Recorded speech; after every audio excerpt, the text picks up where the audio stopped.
الف لام میم۔ اہل روم مغلوب ہو گئے نزدیک کے ملک میں، اور وہ مغلوب ہونے کے بعد ان قریب غالب آ جائیں گے چند ہی سال میں۔ پہلے بھی اور پیچھے بھی اللہ ہی کا حکم ہے، اور اس روز مومن خوش ہو جائیں گے، یعنی اللہ کی مدد سے۔ وہ جسے چاہتا ہے مدد دیتا ہے، اور وہ غالب اور مہربان ہے۔ یہ اللہ کا وعدہ ہے، اللہ اپنے وعدے کے خلاف نہیں کرتا، لیکن اکثر لوگ نہیں جانتے۔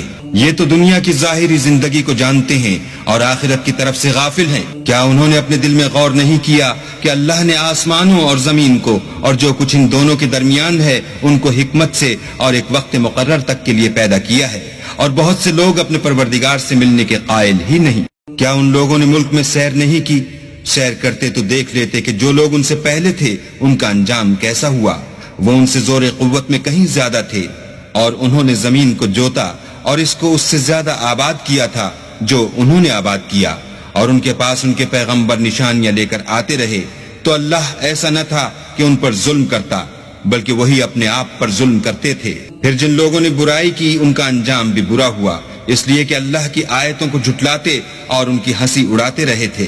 اللہ ہی خلقت کو پہلی بار پیدا کرتا ہے، وہی اس کو پھر پیدا کرے گا، پھر تم اسی کی طرف لوٹ جاؤ گے۔ اور جس دن قیامت برپا ہوگی گناہگار نا امید ہو جائیں گے، اور ان کے بنائے ہوئے شریکوں میں سے کوئی ان کا سفارشی نہ ہوگا، اور وہ اپنے شریکوں سے نامعتقد ہو جائیں گے۔ اور جس دن قیامت برپا ہوگی اس روز وہ الگ الگ فرقے ہو جائیں گے۔ تو جو لوگ ایمان لائے اور عمل نیک کرتے رہے وہ بہشت کے باغ میں خوشحال ہوں گے، اور جنہوں نے کفر کیا اور ہماری آیتوں اور آخرت کے آنے کو جھٹلایا وہ عذاب میں ڈالے جائیں گے۔ تو جس وقت تم کو شام ہو اور جس وقت صبح ہو اللہ کی تسبیح کرو، یعنی نماز پڑھو۔ اور آسمانوں اور زمین میں اسی کی تعریف ہے، اور تیسرے پہر بھی، اور جب دوپہر ہو اس وقت بھی نماز پڑھا کرو۔ وہی زندہ کو مردے سے نکالتا اور وہی مردے کو زندے سے نکالتا ہے، اور وہی زمین کو اس کے مرنے کے بعد زندہ کرتا ہے، اور اسی طرح تم دوبارہ زمین میں سے نکالے جاؤ گے۔ اور اسی کے نشانات اور تصرفات میں سے ہے کہ اس نے تمہیں مٹی سے پیدا کیا، پھر اب تم انسان ہو کر جا بجا پھیل رہے ہو۔ اور اسی کے نشانات اور تصرفات میں سے ہے کہ اس نے تمہارے لیے تمہاری ہی جنس کی عورتیں پیدا کی تاکہ ان کی طرف مائل ہو کر آرام حاصل کرو، اور تم میں محبت اور مہربانی پیدا کر دی۔ جو لوگ غور کرتے ہیں ان کے لیے ان باتوں میں بہت سی نشانیاں ہیں۔ اور اسی کے نشانات اور تصرفات میں سے ہے آسمانوں اور زمین کا پیدا کرنا، اور تمہاری زبانوں اور رنگوں کا جدا جدا ہونا۔ اہل دانش کے لیے ان باتوں میں بہت سی نشانیاں ہیں۔ اور اسی کے نشانات اور تصرفات میں سے ہے تمہارا رات اور دن میں سونا اور اس کے فضل کا تلاش کرنا۔ جو لوگ سنتے ہیں ان کے لیے ان باتوں میں بہت سی نشانیاں ہیں۔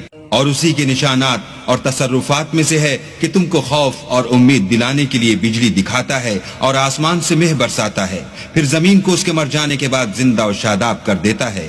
عقل والوں کے لیے ان باتوں میں بہت سی نشانیاں ہیں۔ اور اسی کے نشانات اور تصرفات میں سے ہے کہ آسمان اور زمین اس کے حکم سے قائم ہیں، پھر جب وہ تم کو زمین میں سے نکلنے کے لیے آواز دے گا تو تم جھٹ نکل پڑو گے۔ اور آسمان اور زمین میں جتنے فرشتے اور انسان وغیرہ ہیں اسی کے مملوک ہیں، اور تمام اس کے فرما بردار ہیں۔ اور وہی تو ہے جو خلقت کو پہلی دفعہ پیدا کرتا ہے پھر اسے دوبارہ پیدا کرے گا، اور یہ اس کو بہت آسان ہے۔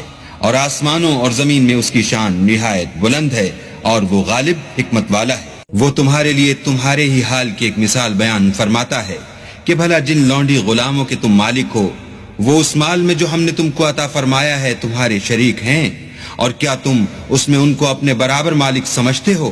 اور کیا تم ان سے اس طرح ڈرتے ہو جس طرح اپنوں سے ڈرتے ہو؟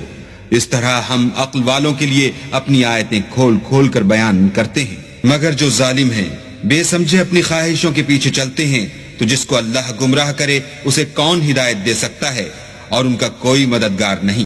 تو تم ایک طرف کے ہو کر دین اللہ کے رستے پر سیدھا منہ کیے چلے جاؤ، اور اللہ کی فطرت کو جس پر اس نے لوگوں کو پیدا کیا ہے اختیار کیے رہو۔ اللہ کی بنائی ہوئی فطرت میں تغیر و تبدل نہیں ہو سکتا، یہی سیدھا دین ہے، لیکن اکثر لوگ نہیں جانتے۔